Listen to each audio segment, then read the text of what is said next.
Señor, hoy nos mostraste que seguirte no es salir a buscar aplausos, sino recibirte todo entero en nuestro corazón. Y por eso sabemos que cuando nos invitas a abrazar tu cruz, nos estás invitando a abrazar tu resurrección. Y por eso quiero escuchar esto que me decís.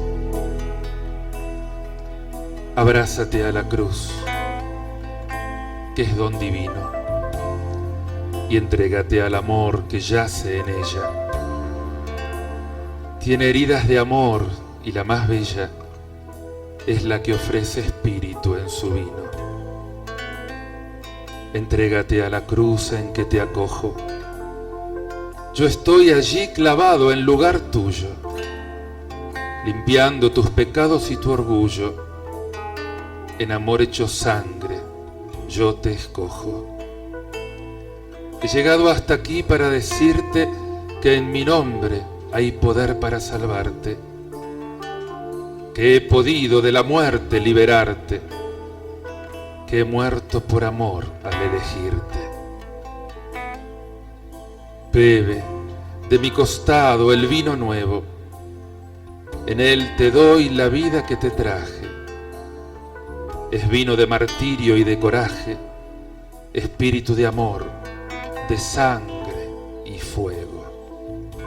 Bebe en mi pecho amor puro del pozo, hondura celestial de sangre y gloria.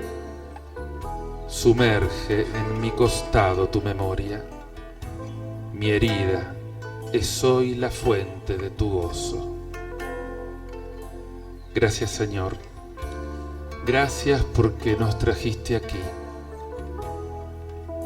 a darnos vuelta la cabeza.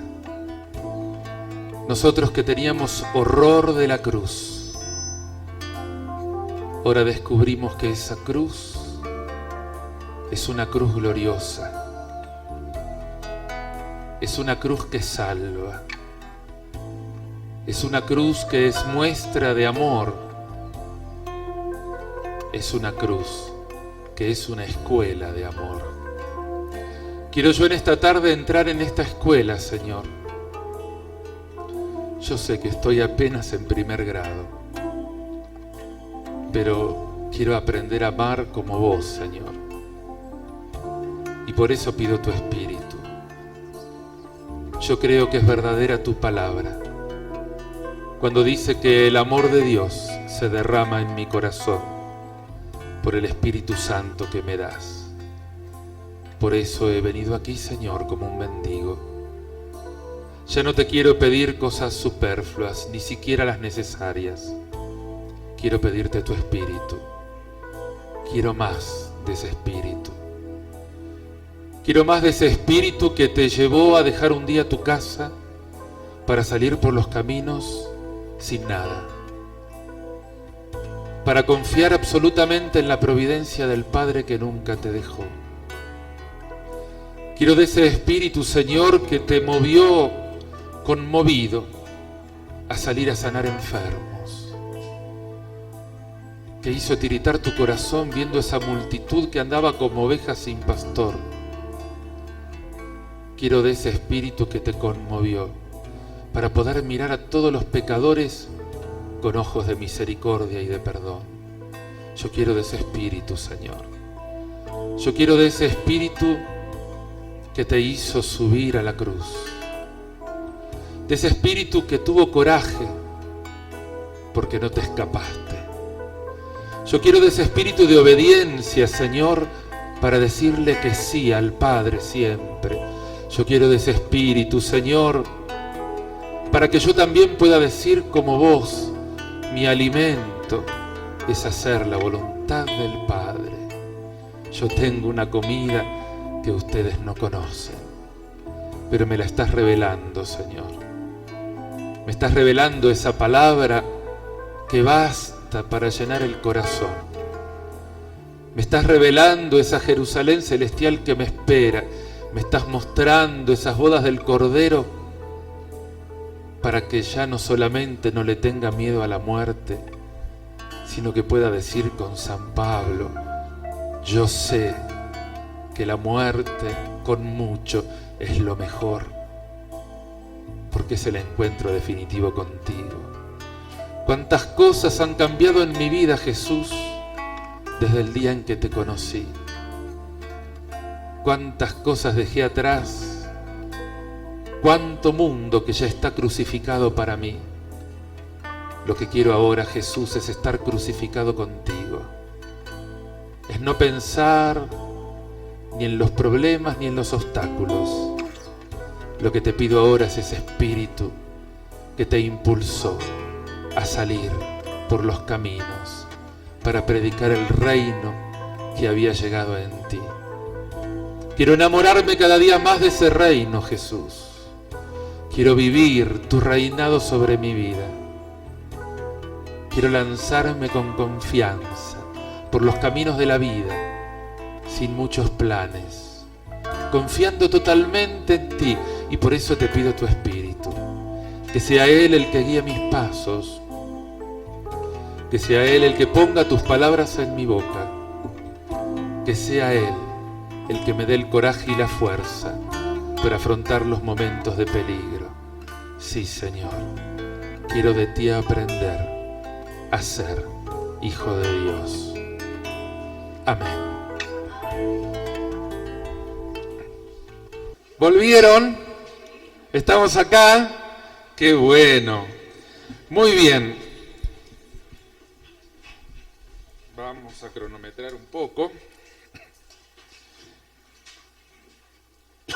Bien, estamos entonces recorriendo este camino misionero y vemos cómo la Iglesia, lo contemplábamos escuchando algunas frases del documento de Aparecida, nos pide, anhela un nuevo Pentecostés, no para los carismáticos, sino para toda la Iglesia, y que con ese ímpetu, con esa fuerza de Pentecostés, salgamos a anunciar: mi Dios está vivo, Él no está muerto. Eso. Y que se te lea en la cara. Que digan: de verdad, con esa cara no se puede tener un Dios muerto. Realmente está vivo. Esa es la evangelización. Ustedes saben que nos estamos preparando para celebrar el año que viene el sínodo de los obispos, y un sínodo dedicado a la evangelización, dedicado a la nueva evangelización. Este es el tema en el que toda la Iglesia, desde Alaska hasta Indonesia, está trabajando, está meditando, y por eso salió hace poco el documento preparatorio, los lineamientos, para que toda la Iglesia se empiece a preguntar cómo preparar este sínodo. Que la nueva evangelización sea un tema de reflexión para toda la Iglesia, que todas las comunidades cristianas, y eso es lo que queremos hacer aquí, nos pongamos a pensar, primero, ¿cuál es nuestro aporte para esta nueva evangelización? Segundo, no voy, en Argentina decimos, a dormirnos en los laureles, sino a decir: no me basta lo que he hecho hasta ahora. Vamos a recomenzar. Y entonces hacer ese examen de conciencia. Bueno, Renovación Carismática de Colombia, Renovación Carismática de Bogotá, de Medellín, de Cartagena o de donde vengan. ¿Qué hemos hecho hasta ahora? ¿Qué nos falta por hacer? ¿Qué es lo que el Espíritu está diciendo a las iglesias? No me conformo con lo que escuché. El Señor, que hace nuevas todas las cosas, hoy me está hablando y hoy me está diciendo qué hay de nuevo. Y entonces quiero remar mar adentro. No quiero pescar en la pecera. Quiero abrir los horizontes. Como cuando uno mira el mar en un día despejado y se pierde el horizonte. Entonces le tengo que pedir al Señor: bueno, Señor, mostrame qué es lo que no estoy viendo. Yo muchas veces le digo así: Señor, ¿qué no estoy viendo? ¿Qué no estoy viendo? ¿Qué no estoy viendo? Sobre todo cuando pierdo algo y miro o busco un libro en la biblioteca y no sé dónde lo puse y digo: ¿dónde está? ¿Dónde está, Señor? ¿Qué no estoy viendo? Y de repente lo tengo acá, pero miro para arriba y no lo estoy viendo.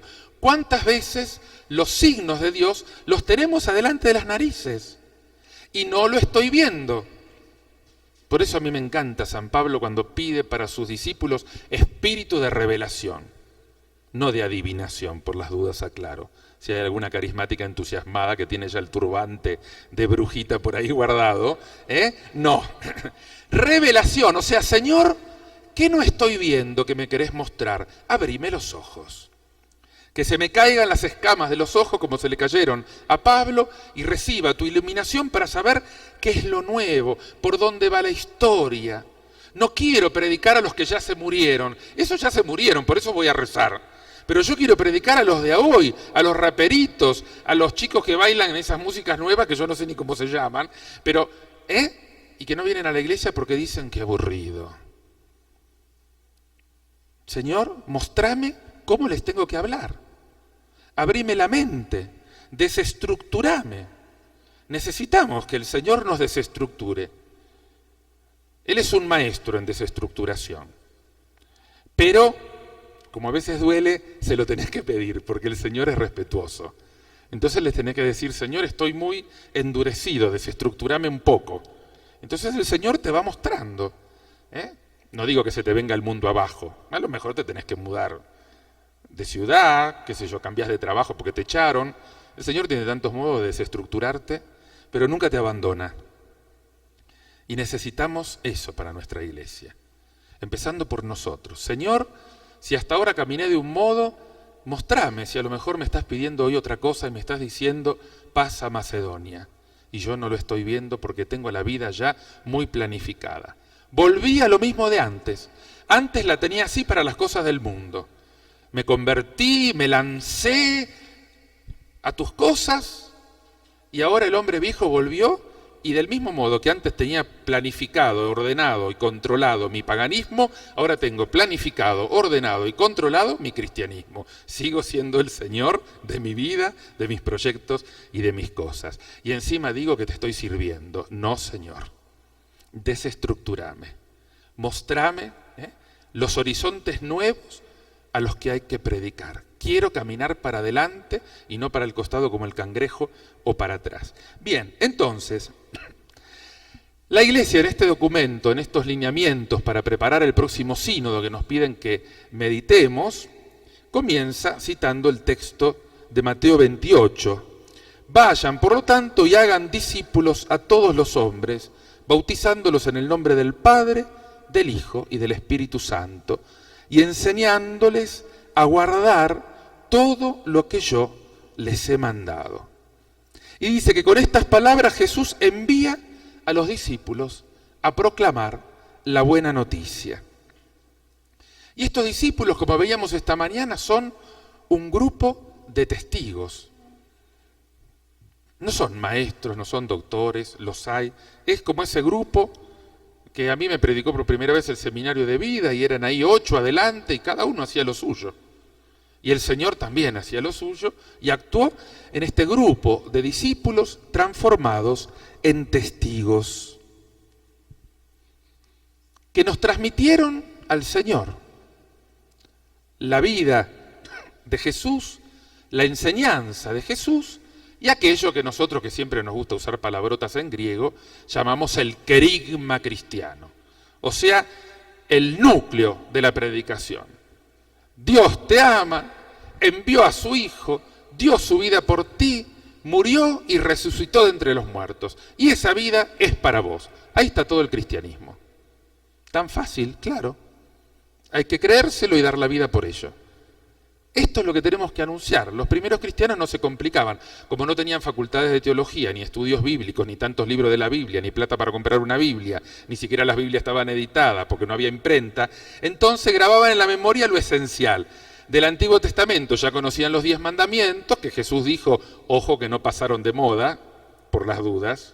Jesús dijo, vine a llevar la ley a la plenitud, no a eliminarla. O sea, todos los 10 mandamientos, los 3 primeros para con Dios, lo de no cometerás adulterio, lo de no robarás, lo de no... todo eso sigue vigente. Por las dudas uno aclara, porque hay gente que como el demonio le aprieta el acelerador, dice, ya estamos en el Nuevo Testamento, todo el Antiguo pasó, ahora son las bienaventuranzas, los 10 mandamientos ya no corren. Eso pasa. En la historia ha habido muchas herejías que cayeron en esto de eliminar el Antiguo Testamento. Bueno, es totalmente vigente, eso estamos convencidos, pero el Nuevo se resume en esto. Él envió a su Hijo al mundo no para condenar, sino para salvar al mundo, para que el mundo se salve por Él. Murió, dio su vida por ti, resucitó. Y esto es lo que queremos anunciar. Esto es lo que tenemos que anunciar. Y la tarea es inmensa. A los confines de la tierra. A los confines de la tierra. No importa si en ese momento pensaban que era plana. Ahora es redonda, así que como el confín no llega nunca, así que te la pasas evangelizando, hasta los confines de la tierra. Cuando uno toma conciencia de esto, dice, pero ¿yo cómo hago? Tranquilo, que ya pensé en todo, dice Dios. Les voy a enviar el Espíritu Santo. Sin Él es como que te regalen un auto y no se haya inventado la gasolina. No sirve para nada. Estorba en el garaje nada más. Pero con el Espíritu Santo, la Ferrari puede ir al fin de la tierra. Yo les voy a enviar mi Espíritu.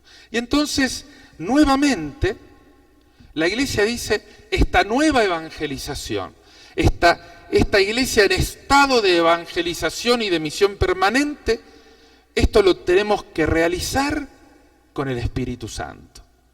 Es volver a redescubrir esa frescura del Evangelio. Porque nos puede pasar muchas veces que nos pasa con la doctrina y con la teología, yo siempre lo comparo con una escalera, que tenemos toda la escalera pero nos falta la primera parte.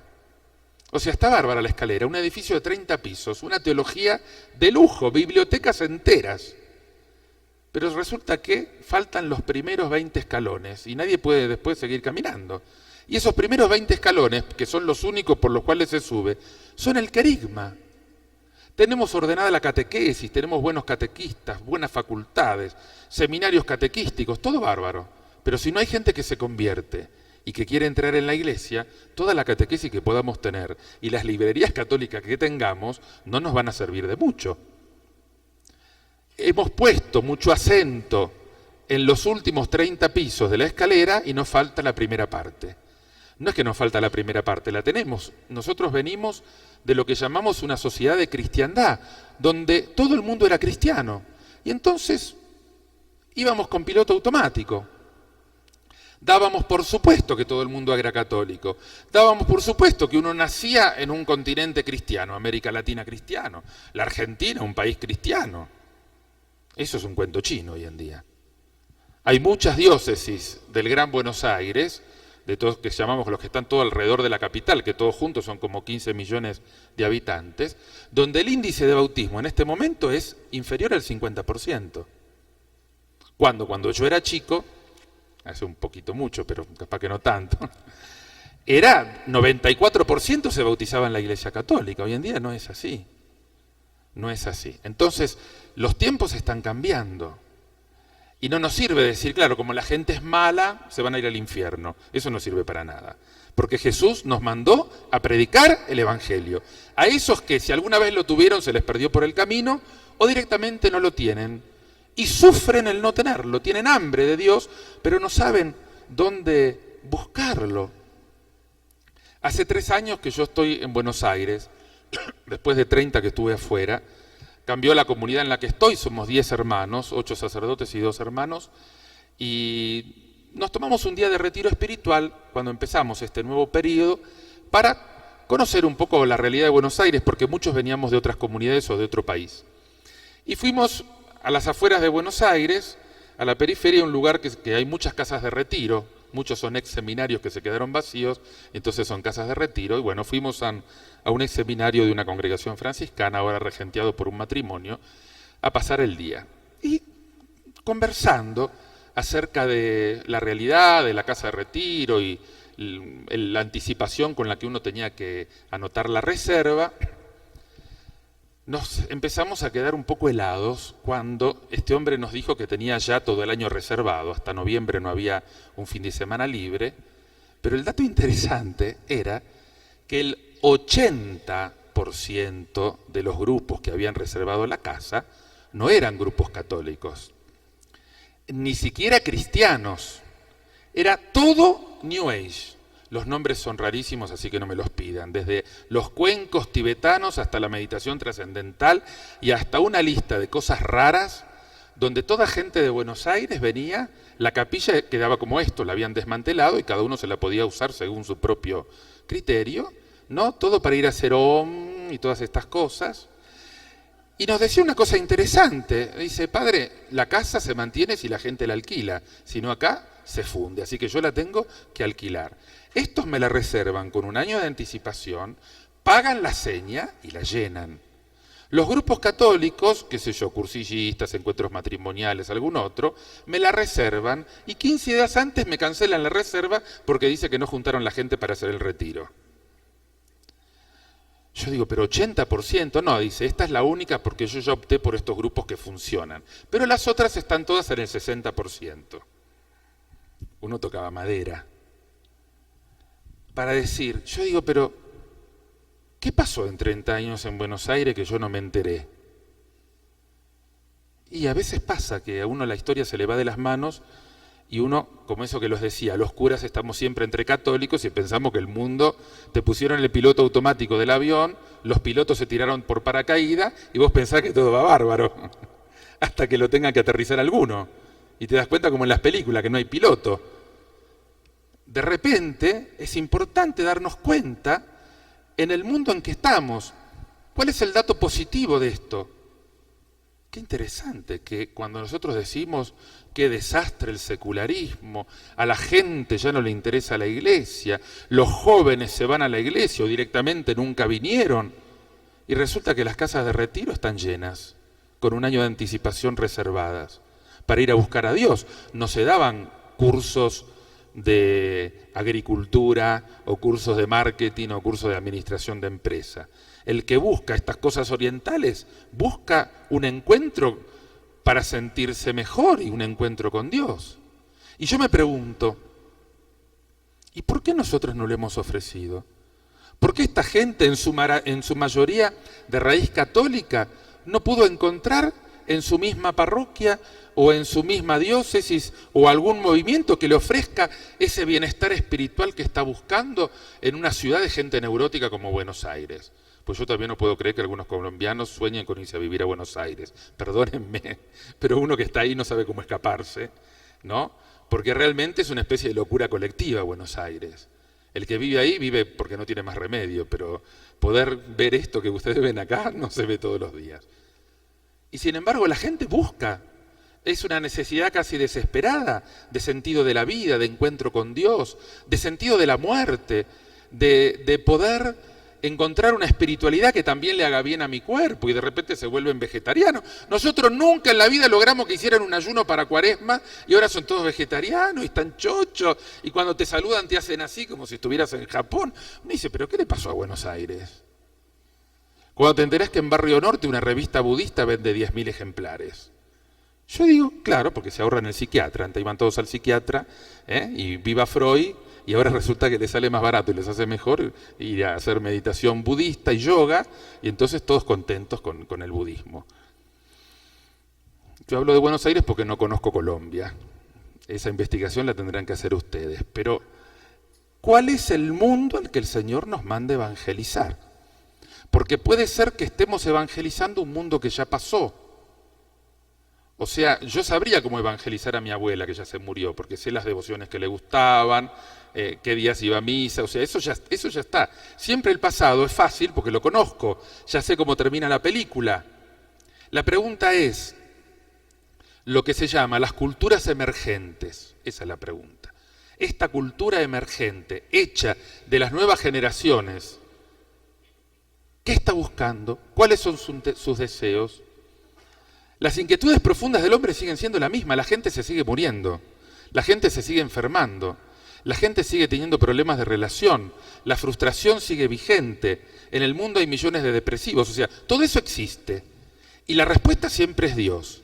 La pregunta es, ¿cómo le predico a este hombre que de repente es un compañero de trabajo, una compañera de estudio, de universidad, y que dentro de sí esa llamada, esa inquietud que Dios pone, la tiene?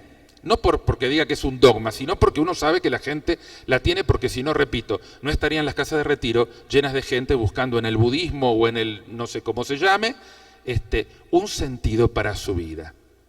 Esto a mí me tiene que hacer preguntas. A mí me gusta, cada vez que veo este tipo de problemas, no echarle la culpa a los demás, sino preguntarme, ¿qué no estoy haciendo yo en mi parroquia para que esta gente no venga? Porque conformarme diciendo, hacen mucho marketing, y claro, la gente está alienada, y pobrecito, nunca nadie... No, eso es derivar el problema. Yo me tengo que preguntar, ¿por qué lo mío no atrae si yo estoy convencido que es el mejor producto de la historia? A lo mejor tengo que cambiar el envase. Bueno, las empresas lo hacen. Cada tanto cambian el envase porque saben que pintando las cosas de otro color los chicos la compran mejor. Y lo de adentro es siempre lo mismo, pero la presentación tiene que ser distinta. El Evangelio es el mejor producto, pero los lenguajes de comunicación en lo que tenemos que transmitir van cambiando. Y yo no puedo predicar el Evangelio en culturas distintas como si lo estuviera predicado hace 200 años. Porque nosotros muchas veces nos dormimos en los laureles de nuestros antepasados, que realmente fueron heroicos. Yo no sé si a lo mejor alguna autoridad de la Iglesia se escandalizaría de que San Francisco Solano recorriera la cordillera tocando el violín. Y le diría, padre, ¿cómo tocando un violín? Hoy a lo mejor alguno dice, pero cumbia en la Iglesia.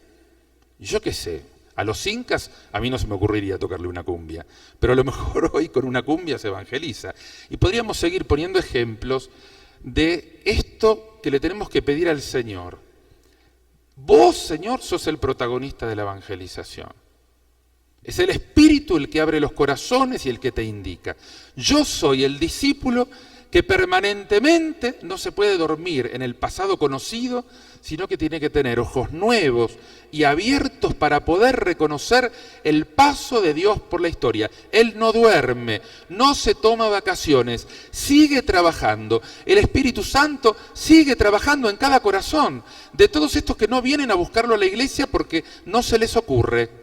Bueno, Señor, que se me ocurra a mí cómo hacer para que este mensaje de salvación llegue a tantas personas, hombres y mujeres, jóvenes, niños, que realmente te buscan. Bien, el Señor envió a los discípulos y este mandato comenzó a realizarse. El Espíritu fue derramado, se derrama en abundancia y ese Espíritu está en el origen de la Iglesia. Es en este espíritu, dice el documento sobre el sínodo, que Pedro, presentándose, levanta la voz y proclama la salvación en el nombre de Jesús. Y Pedro, que antes tenía miedo, proclama un Señor y Salvador y le dice, esta promesa, esto es para ustedes y para sus hijos, esto no es para otros. Ustedes lo crucificaron, bueno, pero ahora hay una posibilidad de arrepentimiento, ahora hay una posibilidad de cambiar. Este Pedro lleno del Espíritu que avanza sobre aquellos mismos que habían rechazado al Señor. Y los discípulos, esos que dice los Hechos de los Apóstoles, eran como 120, que fueron transformados por el Espíritu, se desparramaron para llevar el Evangelio como un reguero de pólvora a todo el mundo mediterráneo. Y no fue una planificación misionera. Tengan en cuenta que la primera gran persecución contra la Iglesia se realiza solamente contra los cristianos de origen griego, no contra los judíos. Los cristianos de origen judío se quedaron en Jerusalén sin ningún problema. Fue a los griegos que se persiguió. Y a estos que los persiguieron fueron los que llevaron el Evangelio al mundo pagano. Ahora, uno a veces piensa, qué interesante, ¿no? Que parece que estos discípulos todavía no se daban cuenta rápido de que tenían que salir a evangelizar, y el Señor dijo, chicos, les voy a dar una ayuda. Ya que no se animan a ir, les voy a dar un empujoncito. Vino una persecución de Padre y Señor mío, y salieron todos a misionar sin llevarse ni un atadito de ropa, porque ninguno tuvo tiempo de vender la casa, cambiar de trabajo, preparar las valijas. Salieron corriendo salvando el pellejo, sin nada, como hoy dijimos a la mañana, ¿no? O sea, el Señor tiene muchas metodologías de envío misionero.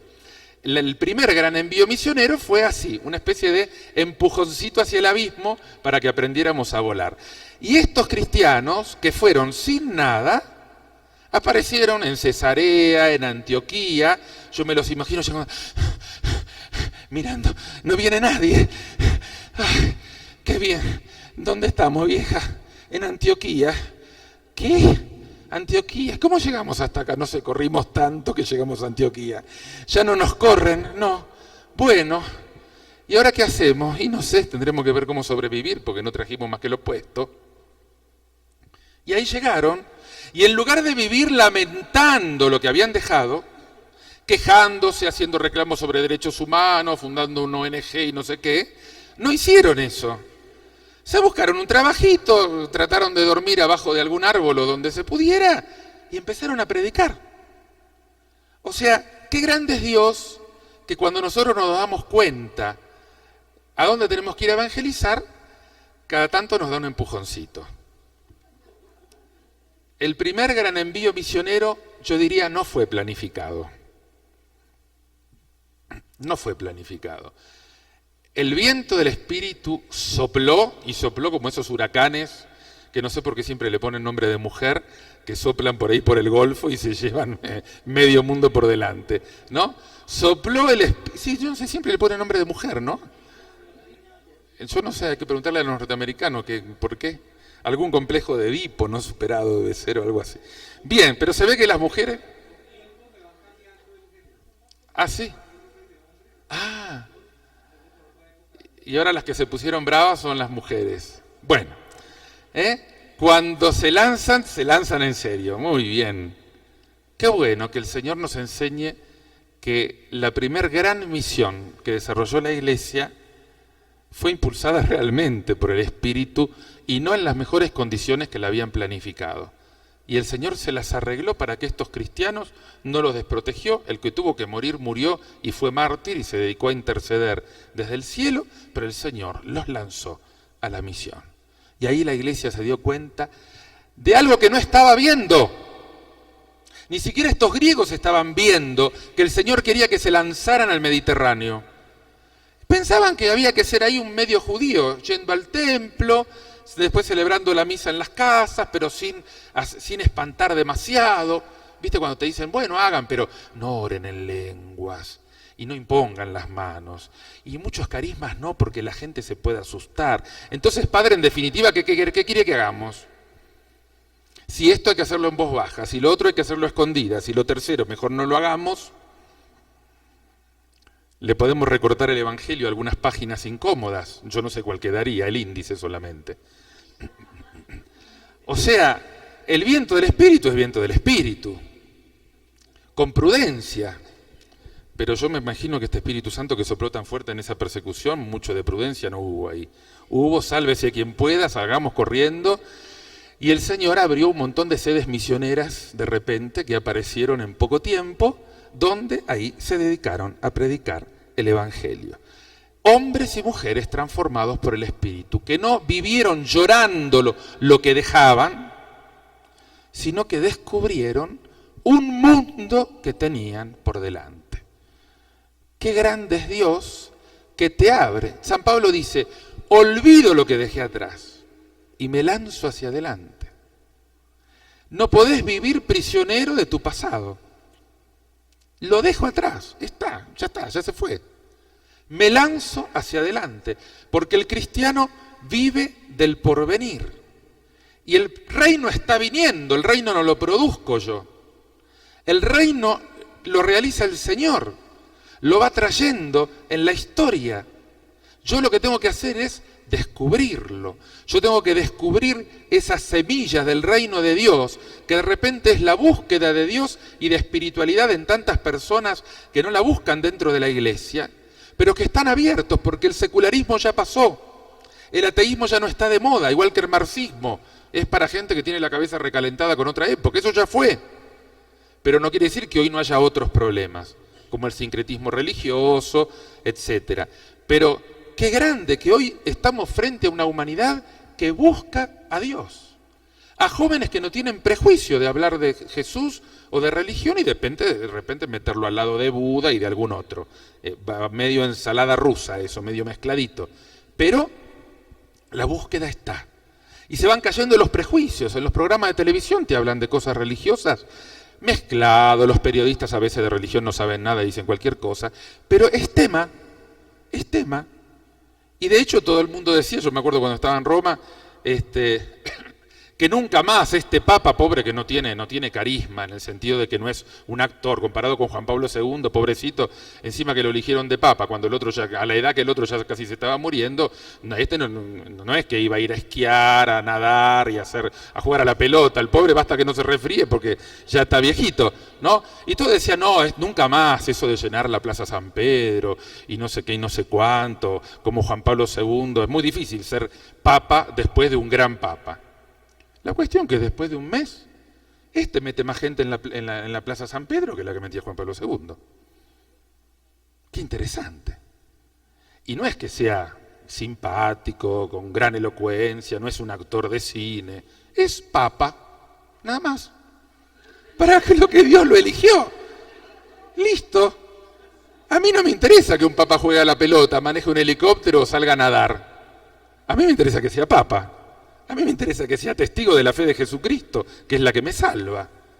Y se ve que la gente y los jóvenes intuyen eso. Y no cambió la cifra de las personas que van en las audiencias de los miércoles, por ejemplo. Qué cosa interesante. Porque nos está mostrando esa búsqueda de la humanidad, de un encuentro con Dios en aquellos que se transforman en referentes del Señor. Y porque lo están buscando y porque saben que allí está, van. Un día estaba orando en un grupo de oración, me invitó una pastora amiga y invitó a varios, algunos de la Renovación, me invitó a mí, otras amigas pastoras, éramos unas 10 personas en una casa haciendo una tarde de adoración que estuvo espectacular, así bien carismática, bien pentecostal. Y me acuerdo que charlando a raíz de algunas cosas de temas de iglesia celular, etcétera, con una pastora bautista que era la esposa del pastor responsable de las misiones bautistas en Argentina. Y charlando algunas cosas me dijo algo que a mí me dejó impactado. Me dijo, mire padre, cuando la gente sabe que en una casa está Jesús, cuando quiera buscarlo va a ir a tocar el timbre. Porque en el Evangelio, cuando sabían que en una casa estaba Jesús, la gente venía a esa casa. No hacía falta poner carteles ni hacer propaganda. La gente sabía que allí estaba Jesús. Y se llenaba la puerta de la casa de enfermos y de endemoniados porque iban para que Jesús los salvara y los liberara.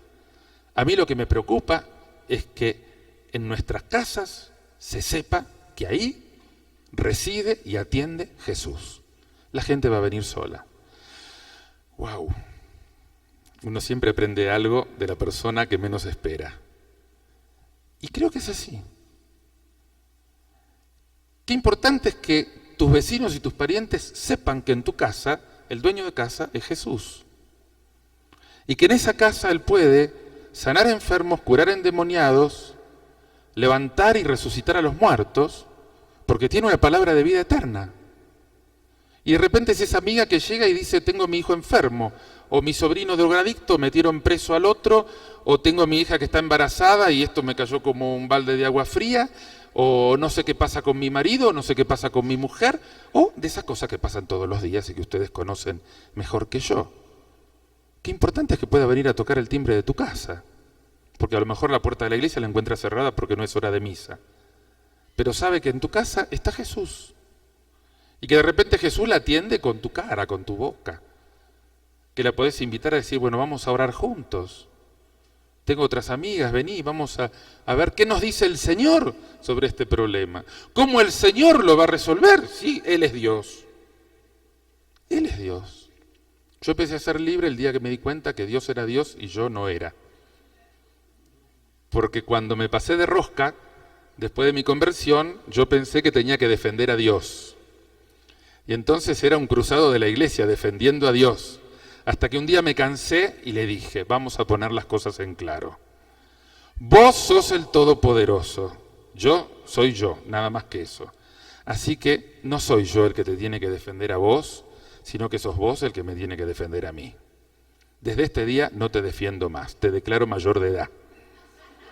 Y Dios me dijo, qué bueno, te diste cuenta. Yo empecé a vivir tranquilo y Dios se dedicó a ser Dios, que es lo que le corresponde. Yo no tengo que defender a Dios, porque la Biblia dice que es Él el que me defiende a mí. Pero yo no lo había entendido. ¿Ven lo que pasa cuando a veces uno aprieta el acelerador y se pasa por el otro lado? Yo tenía que defender a Dios. Y Dios me dice, pero mira que yo soy mayor de edad. Me defiendo solo, ya soy grande. Hace tanto que me estoy defendiendo solo, no hay problema. Descansa un poquito, soy yo el que te defiendo a vos. Sos vos el discípulo, yo te acompaño, todo. Basta leer un poco la Biblia. Pero yo la leía la Biblia y después me di cuenta que no entendía nada. Porque descodificaba la Biblia según todos los criterios que yo tenía en mi cabeza. Entonces el código Da Vinci que yo tenía acá adentro decodificaba todo según mi mentalidad. Y no entendía la mentalidad de Jesús. Y entonces empecé a dejar a Dios ser Dios y todo se ordenó. Bien, y estos discípulos, guiados por el Espíritu Santo, llegaron a extender el Evangelio por toda la tierra. Vamos a ver entonces algunas cositas que dice la introducción de este documento de los lineamientos, que es lo que la Iglesia nos está pidiendo reflexionar en este momento, como yo lo adapto a nosotros como renovación carismática, que nos tenemos que preguntar qué estamos haciendo por la nueva evangelización, o cuál es nuestro aporte a partir de la experiencia que hemos tenido en los últimos años y que podemos decir, miren que esto funciona para la nueva evangelización, que esto a nosotros nos resultó. Y entonces es un aporte que podemos hacer a las iglesias. Dice Pablo en la carta a los Romanos capítulo 10 versículo 20, yo fui hallado de quienes no me buscaban, me manifesté a quienes no preguntaban por mí. Y acá los obispos entonces nos hablan de la urgencia de esta nueva evangelización que se necesita para la transmisión de la fe cristiana. La Iglesia necesita una nueva acción evangelizadora porque tiene que enfrentar los desafíos de un mundo en acelerada transformación. Un mundo en acelerada transformación significa que lo que fue válido para la renovación hace 10 años, a lo mejor hoy ya no sirve. No porque sea malo, sino porque hay cosas que han cambiado. Un mundo en acelerada transformación significa que tenés que aprender cómo predicarle a los amigos de tus hijos o a tus mismos hijos, que no es fácil. Esa cultura emergente de un mundo en cambio. El camino para vivir el don de ser congregados por el Espíritu Santo para realizar la experiencia de Dios. El Espíritu sigue convocando, el Espíritu sigue llamando y el Espíritu nos llama a hacer la experiencia del Dios vivo en nuestras vidas.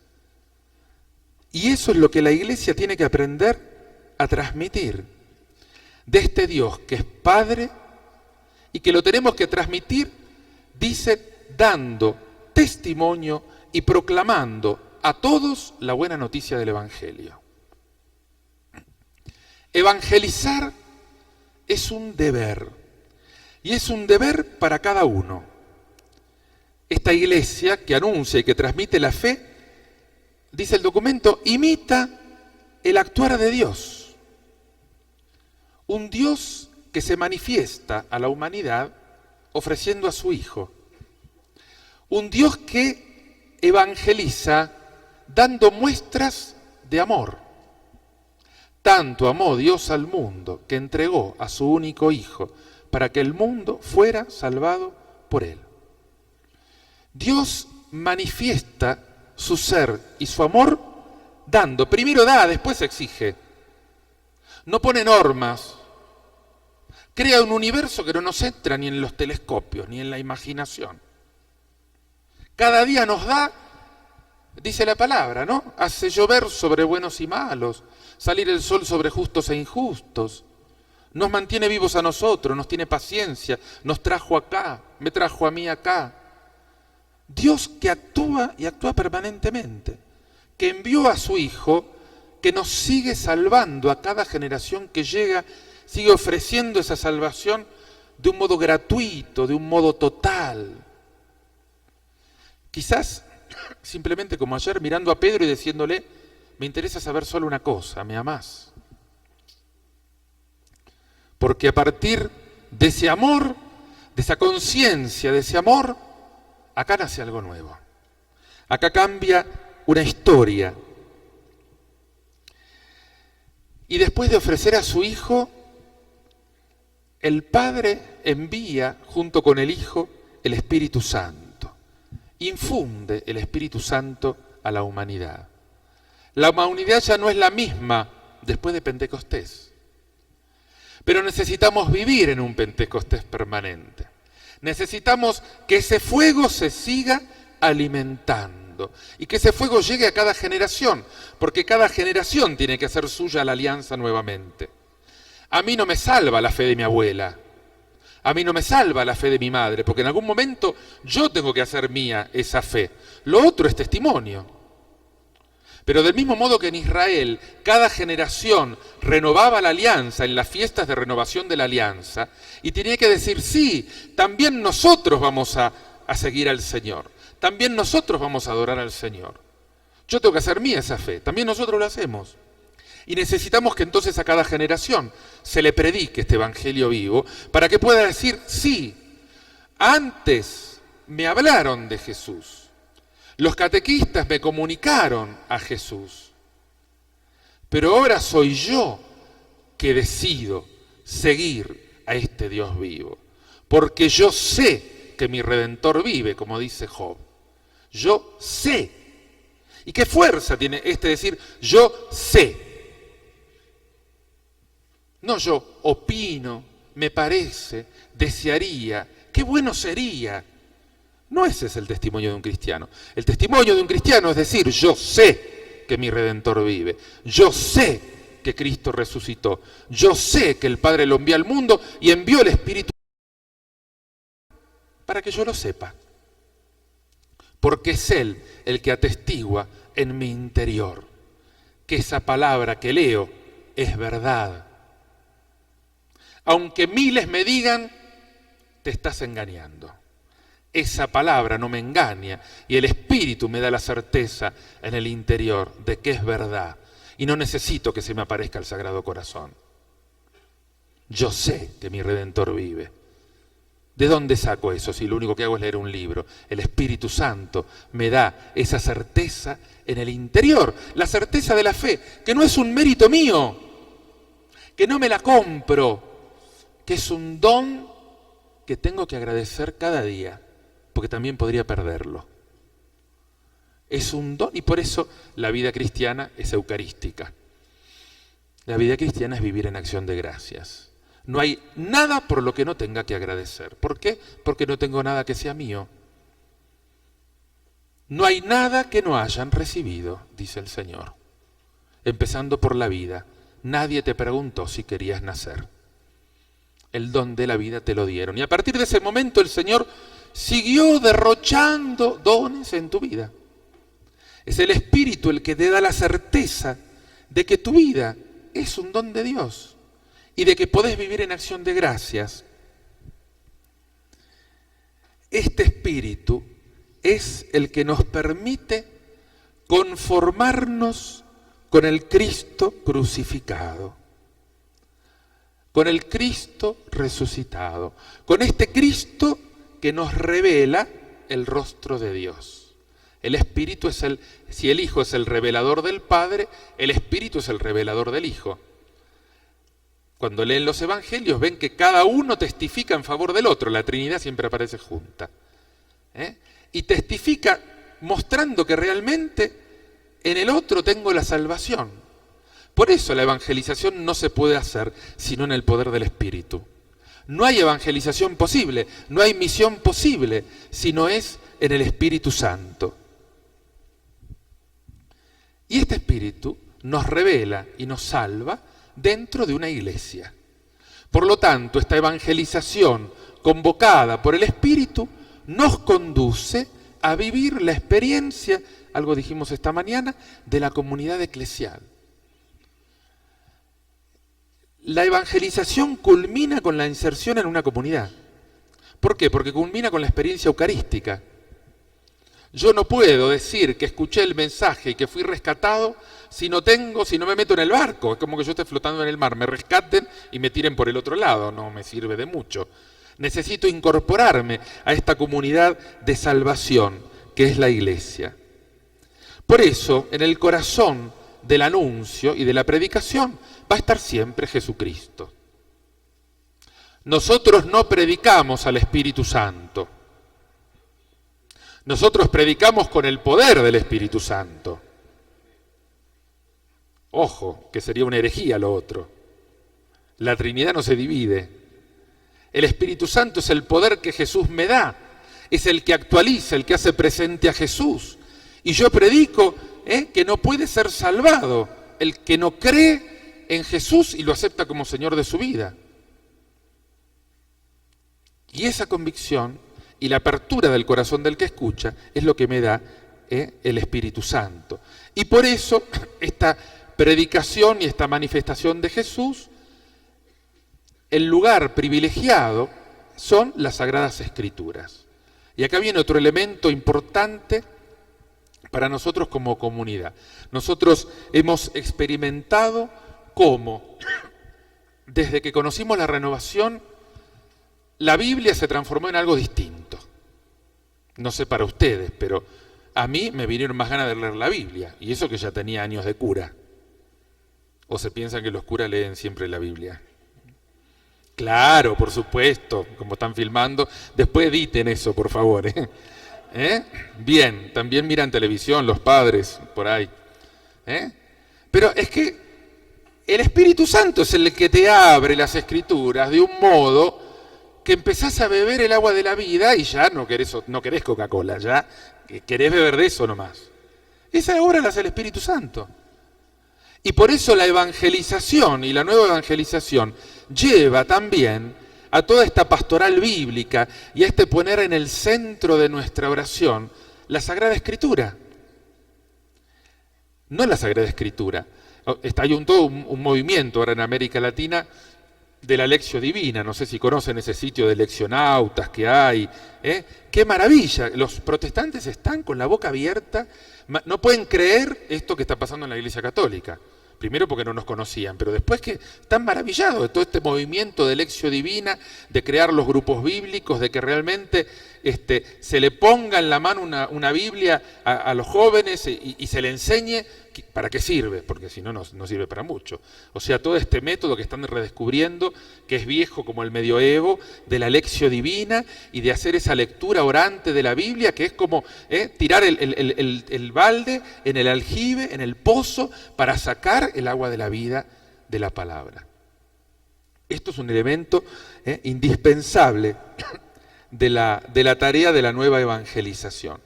Y por eso necesitamos verificarnos, dicen los obispos. Necesitamos permanentemente, confrontados con la palabra de Dios y confrontados con el mundo contemporáneo, preguntarnos qué es lo que tenemos que cambiar. Nunca nos podemos dormir pensando, ya está, ya llegamos. ¿Por qué? Porque el mundo sigue cambiando. Y nosotros no podemos decir, ya está, ya descubrí la canción que cuando canto esta canción todo el mundo se convierte. ¡Qué bueno! No creo que dure más de 2 meses eso. Habrá que componer una nueva. ¡Qué grande! Si no estaríamos todavía tocando Bach y Mozart y otras cosas, que son lindos para el Museo de la Música, pero que no es que sirve para convertir a la gente. ¡Qué bueno que el mundo sigue andando! Y lo mejor es que nosotros tenemos que seguir andando con el mundo, porque además de estar adentro de ese mundo, tenemos que abrir los ojos para darnos cuenta que formamos parte de esa misma historia, a la que tenemos que evangelizar. Y esto se hace, cita Lucas 24, siendo testigos imbuidos del Espíritu Santo, llamados a convertir a los hombres de todas las naciones en discípulos. No es un invento mío. Además de estar en la palabra de Dios, es lo que la Iglesia nos está pidiendo. El mundo necesita testigos llenos del Espíritu Santo, imbuidos, dice, como una esponja empapada con el agua. Vivir en la llenura del Espíritu Santo. Esto no es una cosa ajena al cristianismo, esto es el cristianismo, es la experiencia cristiana. imbuido del Espíritu Santo, es Él el que realiza esta nueva evangelización. ¿Por qué? Porque si no, podemos vivir la frustración de los discípulos de Emaús. ¿Se acuerdan del relato de los discípulos de Emaús? Se volvían tristes. Estaban tan tristes, tan frustrados, porque habían puesto todas sus expectativas en Jesús y lo habían visto morir. Hermano, tenían a Jesús al lado. Les estaba hablando y no se daban cuenta. Estarían como así, mirándose el ombligo de la frustración. Y Jesús les hablaba, decía, sí, pero ¿qué no te enteraste nada? Sos el único que no se enteró de lo que pasó en Jerusalén. Yo supongo que cuando le dijeron eso lo estarían mirando, no podés decir eso de espalda, ¿no? Sos el único que no se enteró lo que pasó en Jerusalén. No me enteré, a ver, contame. Y no lo reconocían. Es una cosa increíble las cosas que están en la Biblia. Estaban mirando a Jesús y decirle, ¿no te enteraste que te crucificaron? No sos el único que no sabe lo que pasó, no, contame.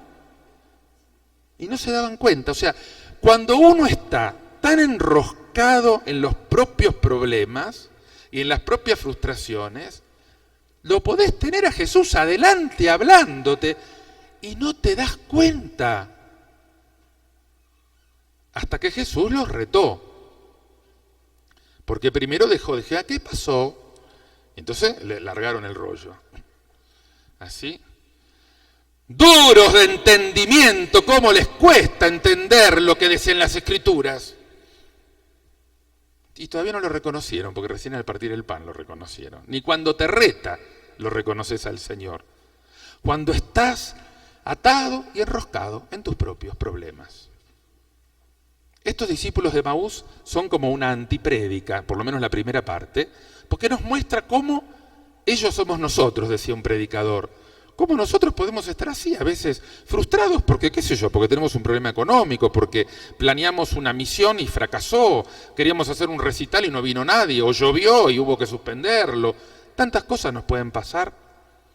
Y está Jesús al lado, queriéndonos mostrar otra cosa, queriéndonos abrir el panorama para otra cosa, pero uno dice, ¿pero no te enteraste que en el medio del recital se cortó la luz y encima se largó a llover y toda la gente salió corriendo cuando íbamos a hacer la colecta para pagar los gastos y ahora nos quedamos con todas las cuentas y encima no se convirtió nadie y esto es un desastre y ahora va a estar en quiebra la renovación?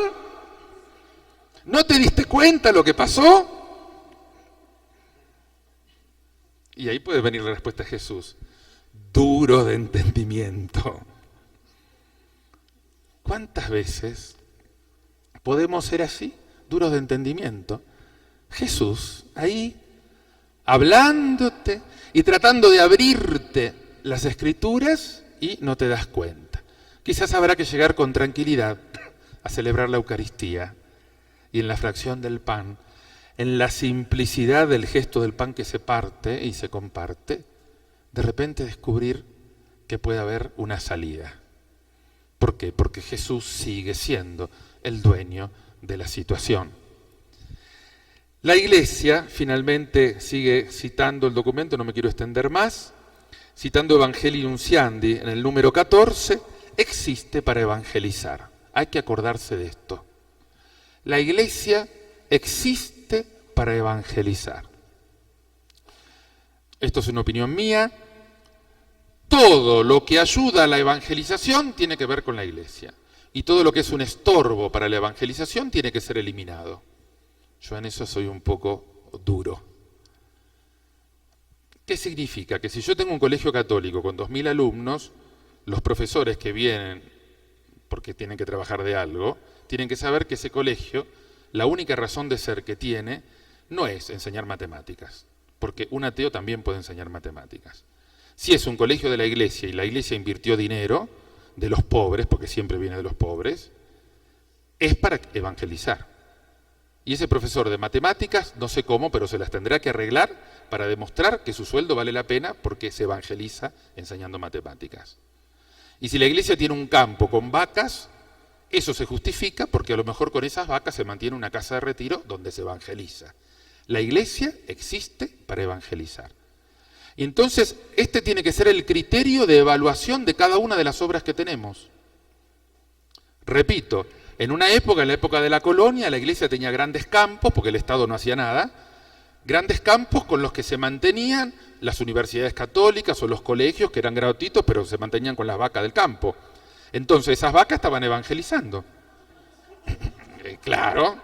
¿Por qué? Porque se justificaba tener una estancia, porque con el producto de esa estancia se estaba manteniendo este hogar de niños, esa universidad católica, este monasterio, etc. Es justificado. Pero no se justifica de repente tener un colegio católico donde no se predica. No se justifica tener un colegio católico donde no hay horas de religión, capellán, un programa pastoral para que alguno se convierta. O sea, porque no seamos ingenuos. Queda un porcentaje, un 10%, un 20%, pero no puede ser que el que pasó por un colegio católico diga, nunca me hablaron de Jesús. Ese colegio hay que cerrarlo al día siguiente. Es un estorbo. O sea, el criterio para todo lo que hay en la iglesia, sea un campo, o sea un hospital, o sea un merendero para niños pobres, el criterio siempre tiene que ser la evangelización. La iglesia existe para evangelizar. Esto es como un dogma. Y cuando no se evangeliza hay que preguntarse si todavía hay derecho a existir. Esto es importante porque a veces cuando nos dormimos en otras cosas y dejamos de evangelizar, nos quejamos de que hay otros que evangelizan. Una vez me dijo alguien, y padre, cuando los jugadores no salen a la cancha, tienen que salir los suplentes. El Señor nos dio un mandato. No nos quejemos si nosotros nos quedamos haciendo estrategias de cómo jugar el campeonato, sin salir a patear la pelota, de que a la cancha salgan otros y metan los goles. Ay, pero ¿cómo que hacen eso metiendo los goles? Y el jugador oficial soy yo. Y sí, pero usted está acá haciendo planificaciones, pero no baja a jugar. Los goles los mete el que patea la pelota, no el que hace estrategias. Cuando nos quejamos a veces de que otras iglesias evangelizan, mal o bien, están evangelizando, están realizando el mandato del Señor, que en primera instancia es para nosotros. Y que necesitamos, lo está diciendo el documento, este nuevo Pentecostés, aunque sea con ese empujoncito de la primera misión, para que nos decidamos a salir a evangelizar, sin quedarnos en tantos proyectos, evangelizando con el poder del Espíritu. No voy a seguir porque ya son las 4 y quedamos en hacer por lo menos una hora de desierto y de voto de silencio para hablar solamente con el Señor. Entonces, lo que podemos hacer, yo diría, es meditar este texto de Mateo 28, o los textos que le dimos esta mañana, y preguntarnos, ¿cómo siento yo en este momento